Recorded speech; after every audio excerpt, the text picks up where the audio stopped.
A very good morning to all of you. आज हमने topic grammar का start करना है, वाक्य रचना। वाक्य रचना, वाक्य हम इंग्लिश में जिसको सेंटेंस कहते हैं। तो वाक्य हम सबसे पहले देखेंगे कि वाक्य होता क्या है। देखो, मोहन सड़क पर साइकिल चला रहा है, ये एक वाक्य है। बिल्ली दूध पी रही है, बच्चे स्कूल जा रहे हैं। जब हम इन वाक्यों को पढ़ रहे हैं तो हमारे सामने एक मीनिंग आ रहा है ना, कि इसका ये मीनिंग है, इसका ये मीनिंग है। लेकिन अगर हम देखें कि बच्चे स्कूल जा रहे हैं, इसको हम पढ़ें स्कूल रहे जा हैं बच्चे, तो ये तो है, तो ये भी शब्द ही। लेकिन इसको देखने के बाद, पढ़ने के बाद हमारे सामने एक प्रॉपर मीनिंग नहीं आ रहा है। तो वाक्य शब्दों का समूह तो होता ही है, क्योंकि वाक्य में बहुत सारे शब्द होते हैं। दो या दो से अधिक शब्द हर वाक्य में होते हैं। लेकिन इसके अलावा वाक्य तब तक वाक्य नहीं कहलाता जब तक कि उसके सभी शब्द सार्थक हों, जिनका कोई प्रॉपर मीनिंग निकलता हो और एक प्रॉपर क्रम में लगे हों, कि सबसे पहले कर्ता आए, कर्ता के बाद कर्म आए, उसके बाद क्रिया आए। लास्ट में होता है ना, रही है, रहे हैं, खा रहे हैं, ये हमेशा लास्ट में आता है। तो अगर हम बोलेंगे कि पी रही दूध बिल्ली है, तो ये गलत हो जाएगा। प्रॉपर हम इसको क्रम में लगाएंगे इन शब्दों को, कि बिल्ली दूध पी रही है, ये तभी वाक्य कहलाएगा। और जब वाक्य में प्रयुक्त सभी शब्द सार्थक होते हैं और एक और व्यवस्थित होते हैं, एक क्रम में लगे होते हैं, उनमें व्यवस्था के अनुसार लगे होते हैं, कि सबसे पहले कर्ता आएगा, फिर कर्म आएगा और फिर क्रिया आएगी, तभी वो पूर्ण रूप से वाक्य कहलाता है। तो वाक्य की डेफिनेशन क्या हो जाएगी? शब्दों के व्यवस्थित क्रम एवं सार्थक समूह को वाक्य कहते हैं। शब्दों का व्यवस्थित क्रम और सार्थक समूह वाक्य कहलाता है। इसका मतलब है कि शब्द, कौन से शब्द होंगे वाक्य में? जो एक क्रम में लगे होंगे और उनका एक प्रॉपर मीनिंग निकलेगा। तो सिंपल वर्ड्स में हम क्या कह सकते हैं कि शब्दों का ऐसा समूह जो व्यवस्थित हो और जिसका कोई सार्थक अर्थ निकलता हो, उसे हम वाक्य कहते हैं। ये वाक्य की डेफिनेशन हो जाएगी। ऐसा नहीं है कि वाक्य की अगर डेफिनेशन आएगी तो आपने प्रॉपर समझा देना है कि वाक्य किसको कहते हैं। शब्दों के व्यवस्थित क्रम और सार्थक समूह को वाक्य कहते हैं।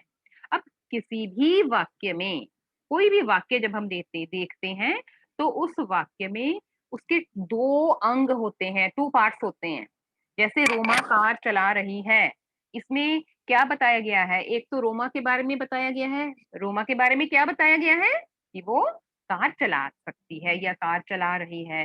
अगर मोहन सड़क पर साइकिल चला रहा है, तो इसके टू पार्ट्स कौन कौन से हैं? एक तो मोहन हो जाएगा और एक साइकिल चला रहा है, दो हो जाएंगे ना। बच्चे स्कूल जा रहे हैं, एक बच्चे, और ये एक पार्ट हो जाएगा कि स्कूल जा रहे हैं। तो हर वाक्य के दो अंग होते हैं, टू पार्ट्स होते हैं। और उन अंगों को, उन पार्ट्स को हम क्या कहते हैं? उसमें एक होता है उद्देश्य और दूसरा होता है विधेय। उद्देश्य और विधेय याद रखना है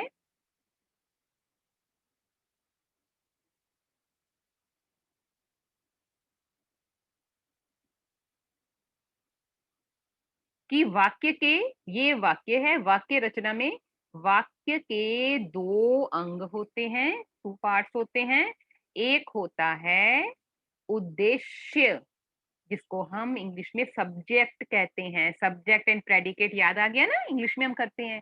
तो एक होता है उद्देश्य या सब्जेक्ट, और दूसरा होता है विधेय। हमने सब्जेक्ट और प्रेडिकेट पता है हमें कि क्या होते हैं, लेकिन अब हिंदी में भी हमने सीखना है कि हम इनको हिंदी में क्या कहते हैं। पहला है उद्देश्य, कि उद्देश्य हम किसको कहते हैं? किसी भी वाक्य में जिसके बारे में बात की जाती है, जिसके विषय में कोई बात की जाए, वो वाक्य की, उस वाक्य की क्रिया जो है वो किसके अकॉर्डिंग हो रही है, ये हम देखते हैं कि किसके बारे में, किसकी बात की जा रही है। वो होता है उद्देश्य, उद्देश्य या सब्जेक्ट। जैसे रोमा कार चलाती है, इसमें किसके बारे में बात करी जा रही है कि चलाती है कौन? रोमा। तो रोमा के बारे में बात की जा रही है। और जो रोमा है ये है उद्देश्य। राधिका पढ़ रही है, राधिका पढ़ रही है। अब किसके बारे में बात की जा रही है इस वाक्य में? राधिका के बारे में की जा रही है ना। तो राधिका जो है ये क्या है? उद्देश्य। कर्ता, वाक्य का जो कर्ता होता है उसको उद्देश्य कहते हैं। काम करने वाला। अब रोमा कार चलाती है में कौन काम कर रहा है? रोमा काम कर रही है ना। तो रोमा। राधिका पढ़ रही है में राधिका। घोड़ा दौड़ रहा है, कौन दौड़ रहा है? घोड़ा। तो घोड़ा क्या है? ये है उद्देश्य। तो जो ये हमने 3 सेंटेंसेस की हैं, इसमें जिसमें रोमा कार चलाती है, राधिका पढ़ रही है, घोड़ा दौड़ रहा है, इनमें जो रोमा रोमा के बारे में बात की गई है, राधिका, और लास्ट वाले वाक्य में घोड़ा, घोड़े के बारे में की जा रही है बात। तो ये तीनों शब्द उद्देश्य हैं। क्लियर हो गया ये कि हम उद्देश्य किसको कहते हैं? जिसके बारे में किसी भी वाक्य में बात की जाए वो उद्देश्य कहलाता है। अब हम नेक्स्ट देखेंगे विधेय, कि विधेय किसको कहते हैं। अब हमने ये देख लिया कि रोमा कार चलाती है।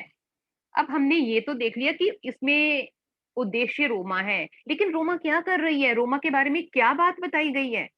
कि रोमा कार चलाती है। राधिका क्या कर रही है? राधिका के बारे में क्या कहा गया है?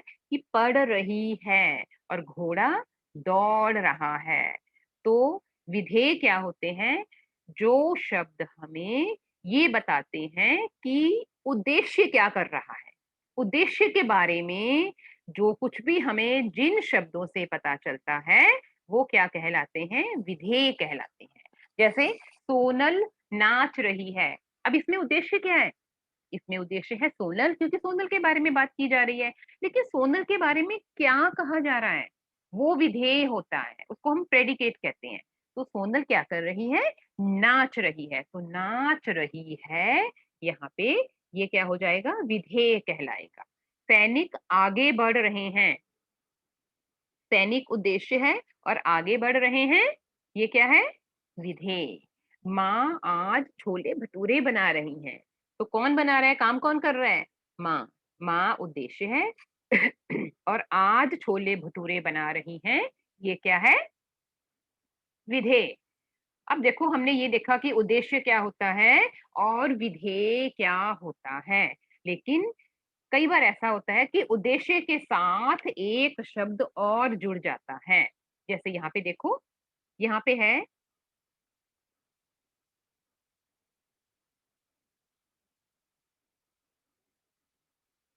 वीर सैनिक। ये रहा, जैसे ये एक सेंटेंस है यहाँ पे कि कोई वी सैनिक है। सैनिक जो है ये उद्देश्य है, किसी भी वाक्य में सैनिक है ये उद्देश्य है। लेकिन वीर सैनिक क्रूर शत्रु को दूर तक खदेड़ता चला गया, ये एक सेंटेंस है हमारे पास। अब इस सेंटेंस में उद्देश्य क्या है? किसके बारे में बात की गई है? सैनिक के बारे में बात की गई है ना। लेकिन वो सैनिक कैसा है? वो सैनिक वीर है। तो ये जो शब्द है वीर, ये भी क्या है? उद्देश्य ही है। ये उद्देश्य का विस्तार कहलाता है। जो कुछ भी ये उद्देश्य का विस्तार, क्योंकि ये हमें सैनिक के बारे में बता रहे हैं ये वर्ड। तो इस सेंटेंस में ये जो वीर सैनिक है, क्रूर नहीं आएगा, वीर सैनिक, ये उद्देश्य कहलाएगा। और ये जो वीर है ये उद्देश्य का विस्तार कहलाता है। तो वीर सैनिक उद्देश्य है और क्रूर शत्रु को दूर तक खदेड़ता चला गया। शत्रु को दूर तक खदेड़ता चला गया, ये तो बताया गया है कि वीर सैनिक ने क्या किया। ये वो वीर सैनिक क्रूर शत्रु को दूर तक खदेड़ता चला गया। वैसे तो काम इसमें खदेड़ने का हो रहा है, लेकिन कैसे खदेड़ रहा है? दूर तक। ये भी क्या है? बन जाएगा, ये विधेय का विस्तार बन जाएगा। ये विधेय के बारे में ही हमें बता रहा है ये सेंटेंस। अब देखो एक और सेंटेंस देखो, लड़का फुटबॉल खेल रहा है। अब इसमें लड़का फुटबॉल खेल रहा है में क्या है? लड़का जो है ये उद्देश्य है ना, लड़का फुटबॉल खेल रहा है ये उद्देश्य है, और फुटबॉल खेल रहा है ये क्या है, विधेय। लेकिन अगर हम कुछ और इसमें इंक्लूड कर लेते हैं, नीली कमीज वाला लड़का फुटबॉल खेल रहा है, तो इसमें उद्देश्य तो लड़का ही है, लेकिन इसको जो एक्सप्लेन कर रहे हैं वर्ड्स, ये भी उद्देश्य का विस्तार कहलाते हैं, और ये भी उद्देश्य में इंक्लूड होते हैं, क्योंकि किसके बारे में बात की गई है, नीली कमीज वाले लड़के के बारे में बात की गई है। तो इसमें उद्देश्य हो जाएगा नीली कमीज वाला लड़का, और फुटबॉल खेल रहा है ये विधेय हो जाएगा। लंबा लड़का फुटबॉल खेल रहा है, लड़का तो खेल रहा है लेकिन कौन है, लंबा, तो लंबा लड़का, ये जो लंबा लड़का है ये उद्देश्य कहलाएगा। 10 नंबर जर्सी वाला लड़का फुटबॉल खेल रहा है, इसमें भी 10 नंबर जर्सी वाला लड़का, यहाँ तक ये सारा ही उद्देश्य कहलाएगा। तो जो उपयुक्त उदाहरण में हमने देखा कि जो लड़का है ये उद्देश्य को किसी तरह से इसको विस्तार दे दिया गया है, कि लड़के को विस्तार दे दिया गया है। पहले में कैसे विस्तार दे दिया गया है, नीली कमीज वाला, फिर लड़का लंबा लंबा, और 10 नंबर जर्सी वाला, ये भी लड़के को हमने विस्तार दे दिया है। तो ये सारे शब्द ये उद्देश्य के अंडर ही आते हैं। सिमिलरली विधेय को भी हम ऐसे ही लिखते हैं, जो काम हो रहा है उसके बारे में जो बताया जा रहा है, उसको भी जो शब्द एक्सप्लेन करते हैं वो भी विधेय का विस्तार कहलाते हैं, वो भी विधेय के अंडर आते हैं। जैसे जो कृष्ण, अगर कृष्ण माखन चुराते हैं, इसमें कृष्ण उद्देश्य है और माखन चुराते हैं विधेय। अब अगर हम लिख देंगे कृष्ण चुपके से माखन चुराते हैं, तो ये जो चुपके से है ये भी क्या है, ये भी विधेय ही कहलाएगा, और ये जो चुपके से है ये विधेय का विस्तार हो जाएगा और ये विधेय ही कहलाएगा। और कृष्ण चुपके से सारे घरों का माखन चुराते हैं, तो इसमें उद्देश्य हो जाएगा कृष्ण, और विधेय हो जाएगा चुपके से सारे घरों का माखन चुराते हैं। तो आई होप ये आपको क्लियर हो गया होगा, उद्देश्य और विधेय। इसको हम, ये थोड़ी एक्सरसाइज है, 5-6 सेंटेंसेस है, ये हम डिस्कस करते हैं अभी।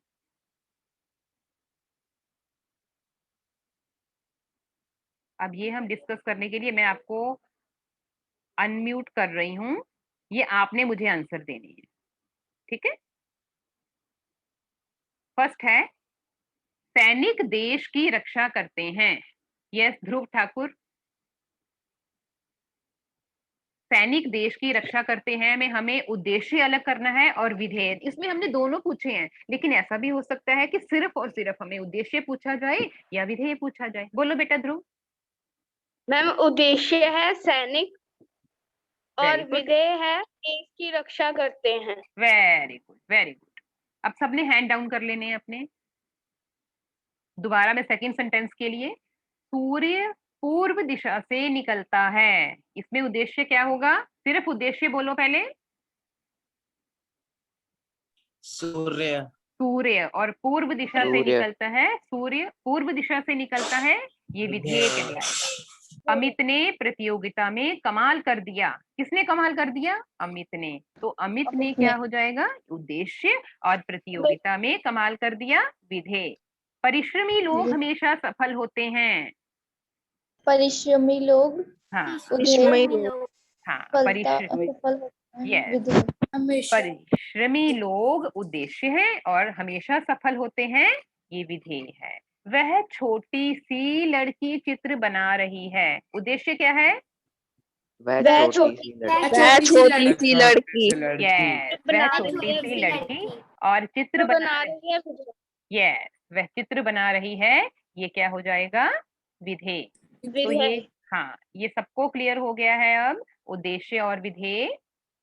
तो इसका होमवर्क है, आपकी बुक की बैक एक्सरसाइज में हमें ऑलरेडी बेटा क्वेश्चंस दिए हुए हैं, पेज नंबर 153, इसको नोट कर लो, पेज 153 के आपको 10 सेंटेंसेस ऑलरेडी दिए हुए हैं, आपने बुक में ही इसको सॉल्व करना है, यही आपका होमवर्क है।